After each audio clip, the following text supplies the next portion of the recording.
251, A JassOdyssey, Book 3. Excerpts taken from Chapter 5, Albuquerque, New Mexico, 1939.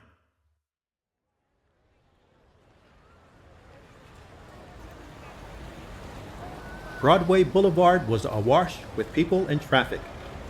Many had come out to see the person who was, according to the Albuquerque Alcorn, taking charge.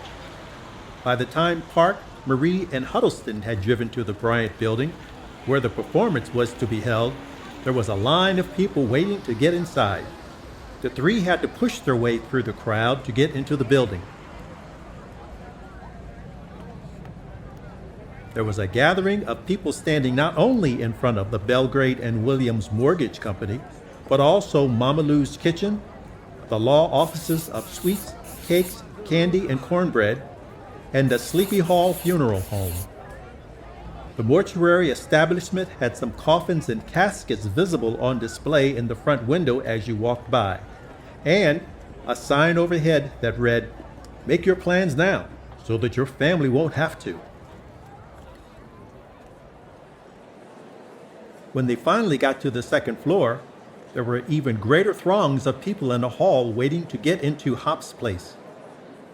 They walked past the other businesses on that floor, including the Alcorn Publishing Office, which had some posters that Scoop had made for the event plastered up against the windows. One poster showed Park dressed in armor slaying a dragon. He held a sword shaped like a saxophone over his head.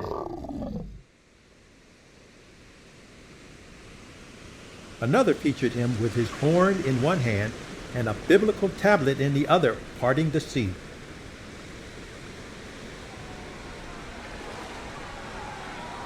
The parting waters were filled with an army of musicians frantically moving about trying to stay alive.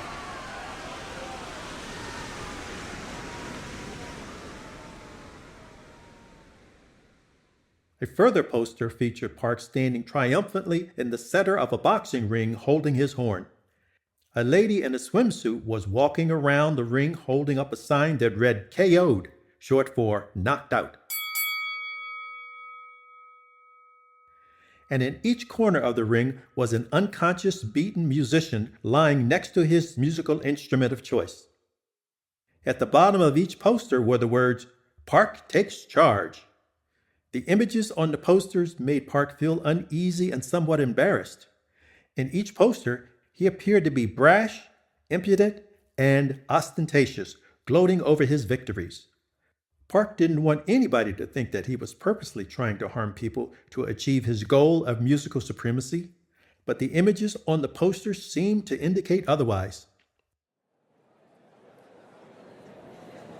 "How do you like 'em?" said Scoop as he approached Park, Marie, and Huddleston. "I drew them myself." He raised his hands as though he was showcasing his gallery of works. Marie, who was behind Park, studied the posters while Huddleston stared blankly into space. Scoop was followed by one of his workers. The employee was wheeling a cart full of posters over to a stand in the middle of the hall where someone was selling them. The cashier behind the counter of the stand was working feverishly to fill orders. "See?" said Scoop as he touched one of them. "They're still hot off the press." Park introduced Scoop to Marie and Huddleston. The newspaper man asked her what she thought of the posters. She studied them for a moment before responding hesitantly, "Well, I must say, they're very interesting." "Interesting?" Scoop shot back with a puzzled look on his face. "Man, they're more than interesting. They're based on what you told me during the interview. I just jazzed them up a little bit so that people can see that you're larger than life. I hope they captured the sweet moment of victory that you felt when you beat your competition." Park studied each drawing again, but still didn't feel any better about them. "They're selling like hotcakes," said Scoop. "They've got my boys in the back cranking them out, and we can't keep up with demand. Maybe later on tonight or tomorrow, you can sign a few. I promised them to my closest friends. 60 will do." "I just hope that nobody takes offense to these images on the poster," thought Park. He decided to take a break from his musical conquest role for the evening. Instead of being a bully with a winner-take-all attitude, he would just keep it light, entertaining, and not try to draw any blood.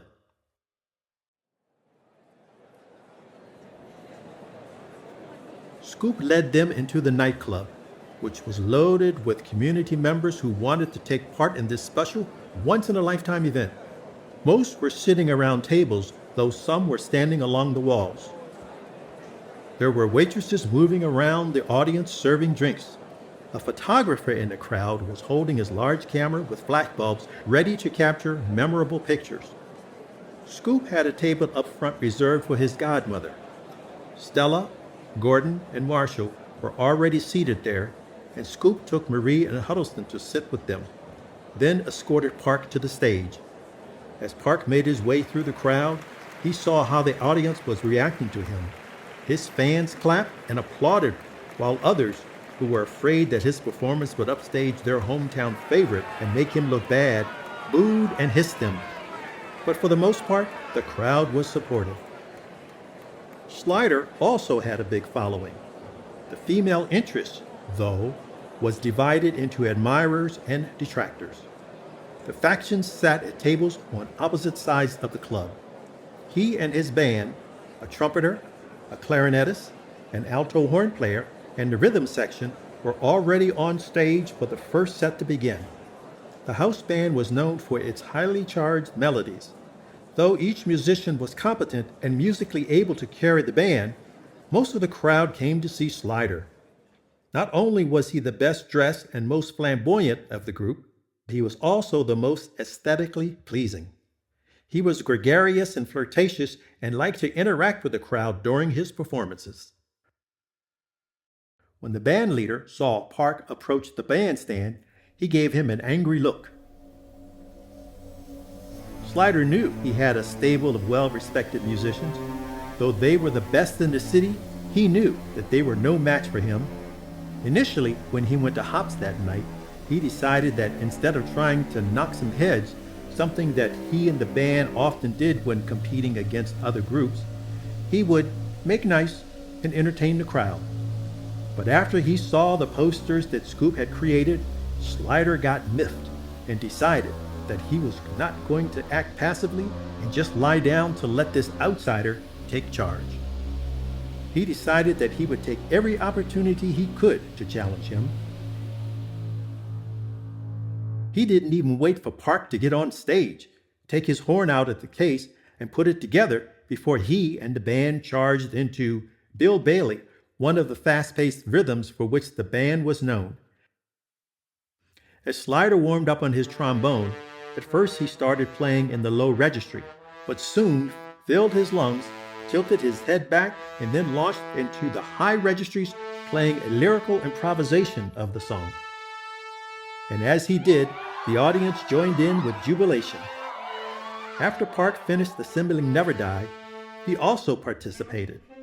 He first played a series of notes in unison, then blasted his way through a series of arpeggios that set the tone for the evening. The two dynamic musicians traded friendly licks. Slider's notes were strong and full. He varied the air pressure on his mouthpiece as he moved the slide of the trombone back and forth from one position to the next. And as he did, he was able to play a wide array of sounds ranging from pedal notes to high-flying harmonics. His solos were well phrased with precisely timed syncopation. Park, on the contrary, played it cool. He pointed Never Die in the audience's direction and blew, and from the bell of the horn, the notes flew into the air. Each sound complemented others as a series of triads heralded his improvisational phrasing. He then bit down onto his mouthpiece and created altissimo notes that were in accordance with the melody. The two palled around musically as they transitioned from one jazz song to another, which emphasized the bell-like timbre of the trombone, including Someone's Stolen Gabriel's Horn, Junk Man, and Swinging on the Tea Garden Gate.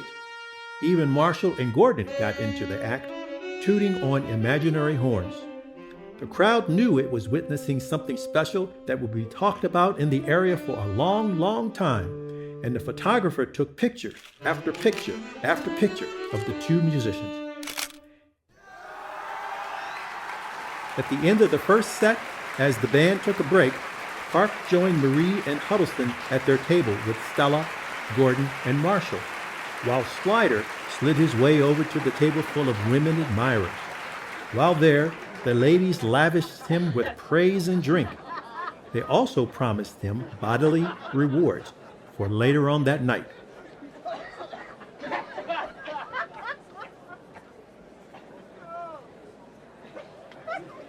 But on the opposite side of the room, the table of women distractors gave him a scornful look. They had at one time been used and abused by him and had nothing but contempt for his depravity and debauched ways. For many in the crowd who were still mingling on the dance floor, it was evident that during the first set, Slider had tried his hardest to outplay the horn player, but no matter what he did, he was not able to fluster Park's musical style. Park had been through too many rounds of competition in the past to work up a sweat competing against Slider. For the sax player, this crowd-pleasing exercise was just a practice session. But for Scoop, it was a lot more. He was determined to make tonight's performance a financial success, and if that meant playing one musician against the other, that's exactly what he would do.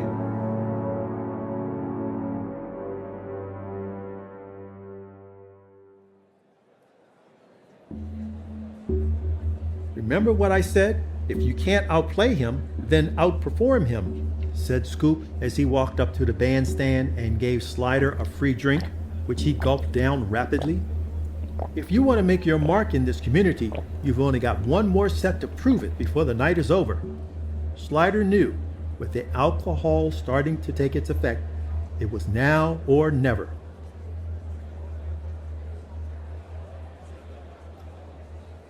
When Park walked back to the stage, Scoop filed past him. "Great show," the owner said. "You really nailed him." But Park wasn't trying to nail anybody or to make them look bad. He just wanted to have fun. As the band reassembled for the second set, Slider's demeanor changed. He had realized that he couldn't outplay Park, but now he would do his best to outperform him.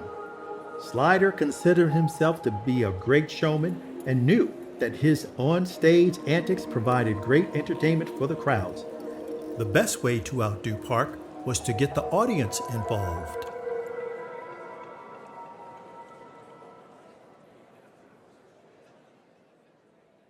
The band launched into East St. Louis Toodaloo, a song made famous by Duke Ellington and his orchestra. As the band was playing, a man with a derby hat walked past, trying to find a seat at an empty table. Slider leaned over and grabbed the hat. He placed it over the bell of the trombone and used it as a plunger mute. The low-pitched buzz-like sound created by the mute resembled the call of growling lions and tigers, the sound made famous by Cootie Williams in his famous jungle-style jazz songs. And as the band expertly supplied the accompanying background music, the audience could easily visualize the African continent.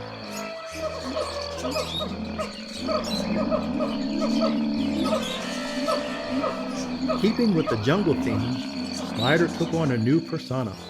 He held his trombone tight and moved slowly and cautiously around the stage. His glassy eyes gazed from one end of the club to the other, as if he was searching for something. And as his eyes moved, his face mounted a sly smile. He looked like a wild animal stalking its prey as he slowly inched his way forward. The crowd was caught up in his act as they watched excitedly. Then, bingo! Slider found his target, the lady sitting in front with the shag hairdo. Slider put down the horn and crouched. But to his surprise, Marie stood up with her mojo bag to go to the powder room. She had no idea that she was part of his act. As she walked across the dance floor toward the hallway that led to the women's room, Slider grabbed his trombone, jumped up from the table, and tiptoed behind her as the band continued to play the jungle sounds. As he slowly pranced behind her, He extended the slide of the trombone and used the spit valve hook at the end of it to grasp the trail of her long dress and pulled it up and exposed her behind. As he did, a flashbulb went off and the image was captured on film. The band started to play merriment music while the crowd exploded into laughter, all except for Park and the occupants at Stella's table, who were caught off guard. The crowd giggled, snickered, and cackled with laughter. They shook, doubled over, and rolled on the floor in mirth. Though Slider and most of the audience thought that the prank was hysterically funny, Marie definitely did not. She was humiliated and mortified by the trombonist's act. She glared at him momentarily while the audience roared gleefully. In an attempt to retaliate against him, she instinctively inserted her hands into the mojo bag to grab something that would destroy him. Knowing what she was capable of, Park set down Never Die, quickly jumped from the stage, and grabbed her hand before she could retrieve anything. "No," he said to her as he led her out of the club room and into the hallway. "No, he's drunk and doesn't know what he's doing." "I'll kill him," Marie yelled as she fought against Park. It took a lot of effort on his part, but he eventually calmed her down. When she did, Park released her. "Promise me you will not harm him," Park said as he looked sternly at her. Marie thought for a few minutes. "I promise that I will not kill him." Marie was very selective in the words she chose, as well as the way the words were phrased, but she was determined that Slider would not go unpunished. Park was relieved that she had made the promise. But he knew that once she'd made up her mind about something, not hell or even hot water would make her change it.